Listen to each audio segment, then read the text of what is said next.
بسم اللہ الرحمن الرحیم، الحمدللہ رب العالمین۔ آج ہم قرآن پاک کی سب سے چھوٹی سورہ لیکن سب سے عظیم پیغام والی سورت یعنی سورہ کوثر پر بات کریں گے۔ یہ سورت اگرچہ صرف 3 آیات پر مشتمل ہے لیکن اپنے اندر اتنی گہرائی رکھتی ہے کہ انسان کی زندگی بدل سکتی ہے، اور میں نے سورت کو پڑھ کر دیکھا اور اس کے بہت ہی فائدے حاصل ہوئے۔ یہ قرآن کی سب سے چھوٹی سورت ہے مگر سب سے جامع مضامین پر مشتمل ہے۔ یہ مکی سورت ہے اور کل 3 آیات ہیں۔ نزول کے وقت حضور صلی اللہ علیہ وسلم کو کفار ایذا پہنچاتے تھے تو اللہ تعالیٰ نے یہ سورت نازل کی اور اپنے محبوب کو جنت کی نہر اور دنیا اور آخرت کی بے شمار نعمتوں سے نوازنے کا اعلان فرمایا۔ بے شک ہم نے آپ کو کوثر عطا فرمائی، پس آپ اپنے رب کے لیے نماز پڑھیں اور قربانی کریں۔ بے شک آپ کا دشمن ہی تر ہے یعنی بے نام و نشان ہے۔ یہاں ہم سے مراد ہے اللہ تعالیٰ کی عظمت، اور کوثر کا مطلب خیر کثیر و جنت کی نہر ہے۔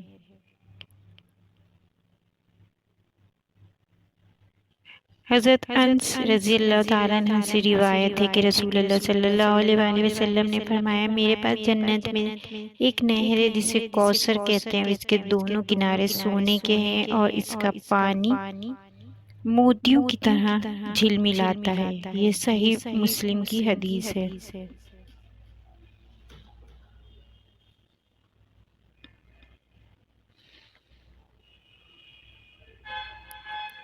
یعنی اے نبی، جب اتنی بڑی نعمت عطا ہوئی تو اپنے رب کے لیے نماز قائم کریں اور قربانی کریں۔ اس سے معلوم ہوا کہ شکرانہ ہمیشہ عمل کے ذریعے ادا ہوتا ہے۔ شکر ادا کرتے رہنا چاہیے۔ اللہ تعالیٰ شکر ادا کرنے سے بہت خوش ہوتا ہے۔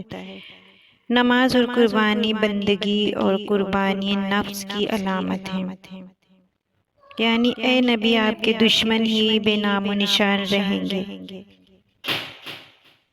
عاص بن وائل اور ابو لہب جیسے لوگ حضور صلی اللہ علیہ وسلم کو طعنے دیتے تھے تو اللہ تعالیٰ نے یہ سورہ نازل فرمائی، جبکہ حضور صلی اللہ علیہ وسلم کا ذکر ہر روز اذانوں میں اور نمازوں میں دنیا کے ہر کونے میں بلند ہو رہا ہے۔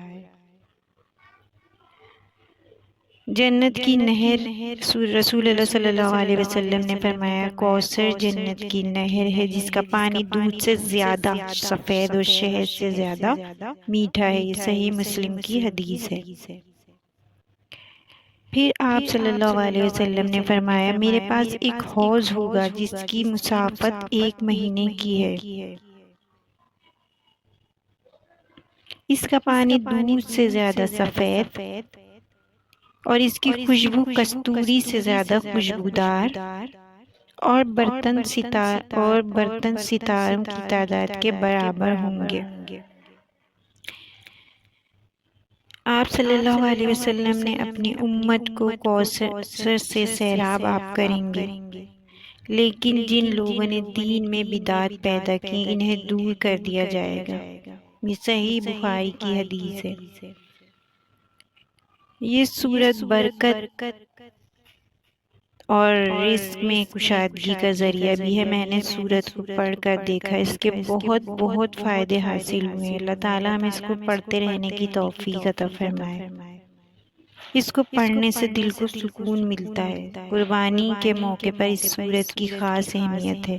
ہر نماز کے بعد اس سورت کی تلاوت کرنے والے کے لیے نیکیاں لکھی جاتی ہیں۔ ایک روایت کے مطابق جس نے سورہ کوثر پڑھی اللہ اسے حوض کوثر سے سیراب کرے گا۔ اللہ تعالیٰ نے ہمیں بے شمار نعمتیں دی ہیں۔ ہمیں چاہیے کہ نماز کے ذریعے شکر ادا کریں۔ قربانی صرف جانور ذبح کرنا نہیں بلکہ اپنی خواہشات کو اللہ کے حکم کے سامنے قربان کر دینا بھی ہے، اور دشمنوں کی پرواہ نہ کریں۔ اللہ تعالیٰ نے اعلان کیا کہ نبی صلی اللہ علیہ وسلم کے دشمن ہی ذلیل ہوں گے۔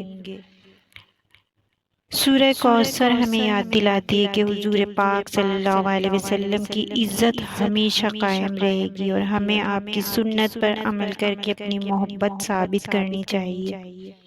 فتح مکہ کے بعد وہی سردار جنہوں نے رسول کریم صلی اللہ علیہ وسلم کو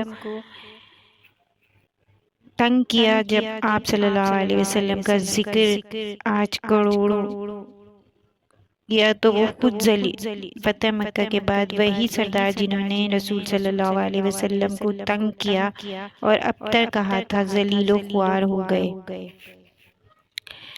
جب آپ صلی اللہ علیہ وسلم کا ذکر جبکہ آپ صلی اللہ علیہ وسلم کا ذکر آج کروڑوں زبانوں پر ہے، اذان، نماز، درود شریف اور تلاوت کے ذریعے ہر وقت آپ صلی اللہ علیہ وسلم کا ذکر بلند ہوتا ہے۔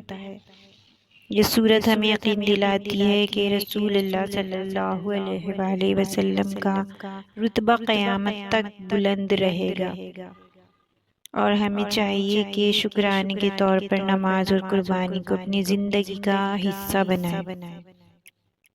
پھر سورہ کوثر پڑھنے سے دنیا میں برکت اور آخرت میں جنت کی نہر نصیب ہوگی۔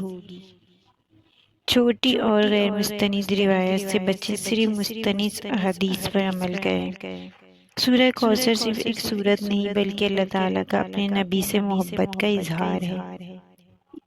آئیے اس سورت کو اپنے روزمرہ کی زندگی میں پڑھنے سمجھنے کی عادت ڈالیں تاکہ قیامت کے دن ہم بھی کوثر کے جام سے سیراب ہوں۔ آمین۔